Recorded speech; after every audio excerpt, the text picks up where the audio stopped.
BJP ఓట్లన్నీ కూడా కాంగ్రెస్కు ట్రాన్స్ఫర్ చేయించుకొని బోగస్ ఓట్లతో గెలిచినటువంటి ఒక రేవంత్ రెడ్డి గారు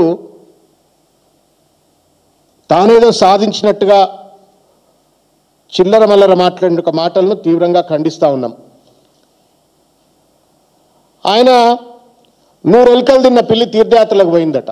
సౌచుహా కాయసో బిల్లి హజ్ యాత్రకు నికల్ పడే అన్నట్టుగా ఆయన రాజకీయ హిత సుభాషితాలు చెప్తా ఉన్నాడు.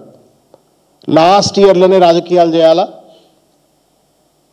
లాస్ట్ ఇయర్లో మాత్రమే రాజకీయాలు చేయాలా,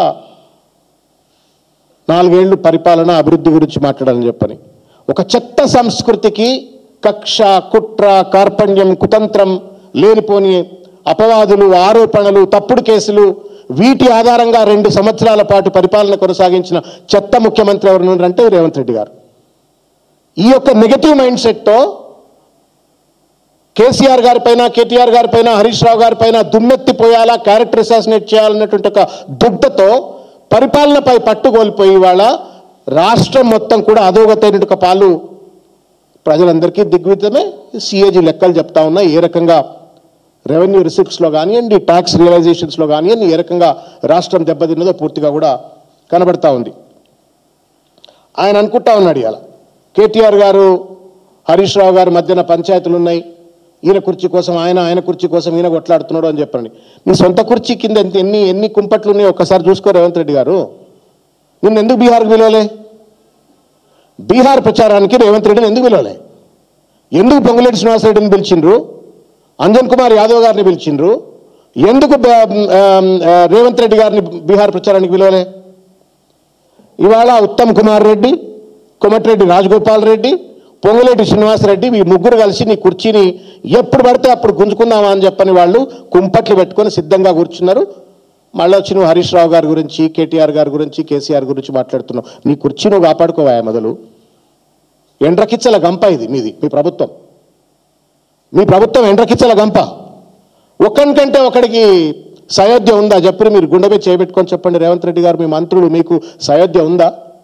నువ్వు ఎప్పుడు ఫెయిల్ కావాలని చెప్పని మిగతా మంత్రులంతా ఎప్పుడు ఫెయిల్ అవుతారు, ఎప్పుడు అవినీతిలో ఊరుకుంటారు, నేను ఎప్పుడు ఎవరిని బీకేయాలా, ఉత్తమ్ కుమార్ రెడ్డిని ఎట్లా బీకేయాలా, పొన్నం ప్రభాకర్ని ఎట్లా బీకేయాలా, భట్టిని ఎట్లా బీకేయాలా, పొంగులేటి శ్రీనివాసరెడ్డి ఎట్లా బీకేయాలా, నీ కుట్ర.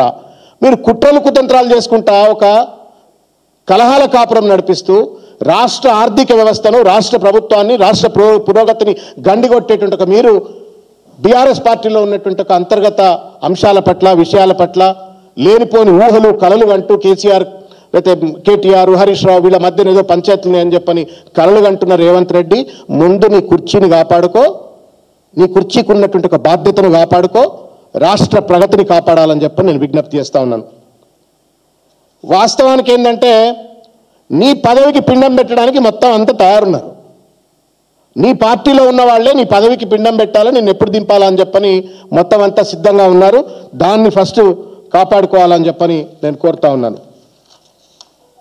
ఇకపోతే నేను ఇంతకుముందు చెప్పినట్లుగా 2 సంవత్సరాలు ఇంత దుర్మార్గంగా, ఇంత అసమర్థతతో పరిపాలన చేసినటువంటి ఒక వ్యక్తి భారతదేశంలో ఏ ముఖ్యమంత్రి కూడా లేడు. Only because of the chief ministers negative mind set, ఒక వ్యతిరేక ధోరణితో, అవినీతి ఆలోచనలతో మొత్తం పరిపాలనను విధ్వంసం చేసి వాళ్ళ దేశానికి తలమానికంగా నిలబడ్డటువంటి ఒక